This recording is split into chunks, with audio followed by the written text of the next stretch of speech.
Senator Robin Padilla defend Chinese embassy's criticism over West Philippine Sea. Saglit lang. Ano ba idedepensa mo sa mga yan? Sandali lang. Ano po? Alam naman natin na ang naratibo ng mga yan, simulat sa polpo, sila ang kawawa. Di ba? Sila yung kawawa na lagi pong sinasabi na ang Pilipinas ang nag-uudyok, ang Pilipinas ang laging nangunguna. Kagaya ng mga pagwa-water cannon, eto talagang mga DDS wala nang ginawa kundi ipagtanggol ang China. Ipagtanggol ang gobyerno ng China. Samantala mga kababayan, tignan niyo naman po ang ginagawa sa ating mga mangingisda.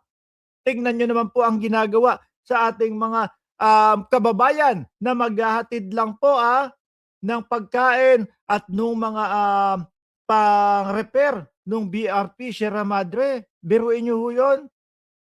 Tapos makukuha pa nitong mga DDS na ito na ipagtanggol yung China. Naku nakakahalata na talaga kami Ano po, minsan gusto na talaga naming maniwala doon sa sinasabi nung anak ni Juan Ponce Enrile na si Katrina Ponce Enrile na tipong yung tipong meron daw binabayad o naglalabas ng pera ang China sa mga kapwa natin Pilipino para gibain, sirain ang gobyerno natin. Nahahalata namin 'yan Oh, 'di po ba tapos meron pa ipinangangalandakan yung mga vlogger nila. Ang pangalandakan pa ho ng mga vlogger nila mga bossing, yung meron pa silang mga pag-meeting-meeting doon sa China. Alam niyo ho mga sir, mga boss, mga chief, mga amo, mga madam, kaya po inaayawan sila at hinding-hindi po sila makampihan ng mga kakamping dahil nga po dito, ito po yung isa sa pangunahin na ayaw ng mga kakamping, yung kumampi sila sa China. Ano po? Biruin mo si Tatay Digong nila, nung panahon ho na siya ang nakaupo mga kababayan, merong isang insidente, ano po, merong isang insidente mga bossing na yung mga bantay ng China o yung China Coast Guard pumapanik doon sa barko ng ating mga mangingisda, no? Kasi yung mga mangingisda po naman natin, mga bossing, nandoon sila sa lugar na kung saan doon lang sila dapat mangisda. Ang ginawa ng Tatay Digong nila, mga bossing, dahil nga kinukuha yung mga malalaking isda ng mga Chinese na mga Coast Guard. Tapos ang kapalit, yosi. Ang kapalit, yung yosi, alak, no? Kapalit yung mga malalaking isda. Sabi nung Tatay Digong nila, barter ang tawag dyan. Samantalang luging-lugi naman yung mga kapwa natin Pilipino. At saka ito mga kababayan, nung isang buwan lang ho yata yun Ma'am Neng Gigi, nung isang buwan lang ho yata yun, mga boss chief mo sir, kung maalala niyo po, nakikipag-anuhan to kay Jay Tariela, nakikipagsagutan kay Commodore Jay Tariela mga bossing. No? Oo! Yung tipo bang parang ang pinagmumukha niya, ang mga Pilipino o ang Pilipinas ang nagbubuyo, nag-uudyok, no? O ang mainitin ang ulo. Pero hindi naman po ganun ang katotohanan.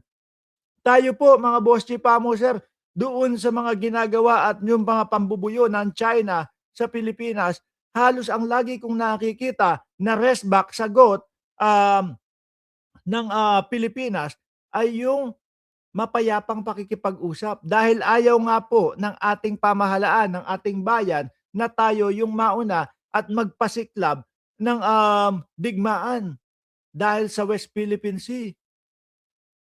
Sabi ni Tamiya Group, sobrang nakakabahala ang nangyayari sa Pilipinas kapag hindi magbubukas ang isip ng ilan-ilan sa ating kababayan. Naku po Pilipinas, isip-isip po mga DDS. Itong mga ito parang gusto isubo na lang yung ating bansa sa China Di ba? Yung kung maalala nyo, ito, maidagdag ko na. Vice Presidente naman to. Maidagdag ko na dahil total usaping West Philippines naman po Kinundi na ng China ang Pilipinas kung bakit daw po may mga missile tayo doon sa ating teritoryo, mga bossing.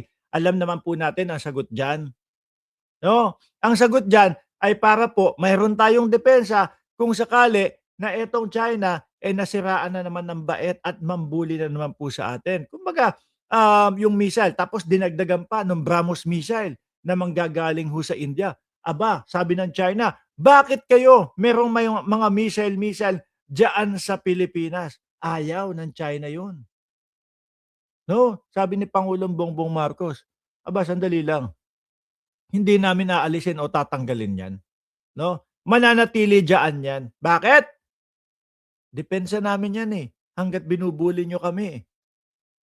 Naalala niyo ho 'yun?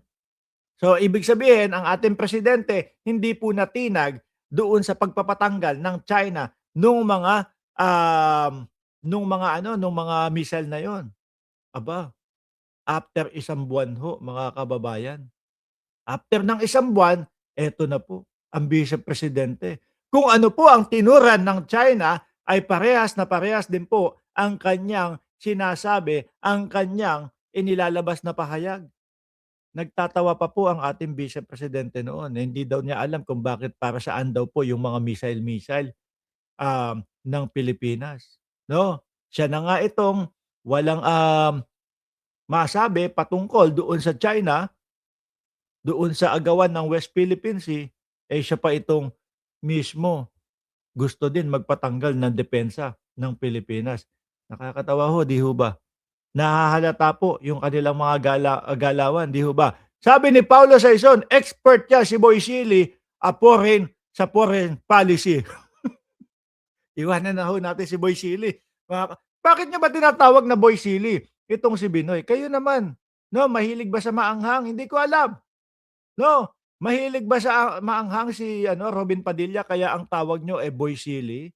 Pero, uulitin ko ho, itong mga aksyon, itong mga pagtatanggol nitong mga ito ay nakakabahala po para sa, Pilipinas. Sabi ni Chai-Chier, "Aba, galing pa talaga sa iyo, maliit ang uten."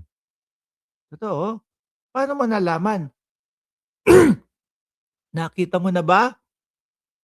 Anyway, lalayo ho tayo kapagka tinuloy-tuloy natin 'yang tungkol diyan sa Boy Sili na 'yan. Ngayon ho mga kababayan, rektahin na po natin. Mukhang mapapahiya po sila Chavit Singson, 'no, yung grupo nila na nagpapa-impeach kay Pangulong Bongbong Marcos. Unang-una mga bossing chipamo sir, umpisahan na natin, wala yata talagang mag-e-endorse na mga congressman doon sa kanilang impeachment na nalalaman. Pangalawa ho, mga bossing, hindi na ho yata nila ipupursige yung impeachment nilang nalalaman.